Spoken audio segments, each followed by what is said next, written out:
A month away from a federal budget deadline, with Congress getting yet another opportunity to make spending cuts again. And joining us now to discuss is Executive Vice President of the National Taxpayers Union, Brandon Arnold. Good morning to you, sir. Good to see you. Morning.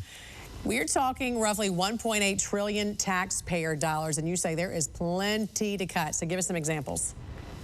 Yeah, I mean, I think you need to start with things like earmarks. These are wasteful spending items that we've known about for years and years. We've tried to snuff them out, but still we look at these bills and we see millions of dollars going to lobster research, oyster research, the climate core, which is something that Trump actually eliminated early in this second term of his, but they're trying to bring it back through the earmark process. These programs add up to billions of dollars in wasteful spending, and they ought to be eliminated. And Brandon, federal spending is at its highest levels since 1946. So what kind of impact is this going to have on future generations of Americans? Yeah, I mean, our level of debt is unsustainable. We are in a debt crisis mode. Unfortunately, Congress is not acting that way, because what we'll see if we continue to allow this debt to increase is interest rates continue to rise. And we've seen already it's so hard to purchase a home, to finance an automobile, to deal with those high credit card interest rates if you're carrying a lot of debt.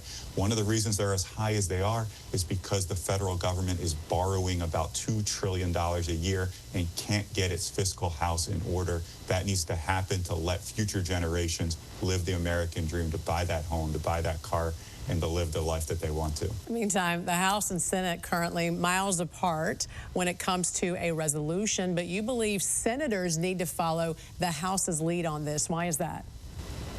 Yeah, I mean, the House has done a lot more work on the spending front already, and also they're pointing in the right direction. They're trying to cut about $45 billion relative to last year's spending levels, whereas the Senate is actually trying to increase spending relative to last year. So we need to start moving this in the right direction here. We need to start getting our fiscal house in order. The House is taking better steps in that direction, but it's a collaborative process, and it's going to be a bipartisan process to some extent. Yeah. So it's going to be a pretty tricky situation. A very tricky situation. Do you think there's going to be a budget resolution settled in time, or is this going to be another, continuing resolution, another let's kick the can down the road scenario? I think it's going to be the latter here. I don't think they have enough time to get all 12 appropriations bills, all the spending bills across the finish line. So we're going to be looking at some sort of continuing resolution. Hopefully it's a short-term CR. Hopefully it's just a patch to get us to, by that time, that Congress needs to do its proper work and get our fiscal house back on the track it needs to be on. All right. Executive Vice President of the National Taxpayers Union, Brandon Arnold. Always a pleasure to see you, sir. Thanks for joining us.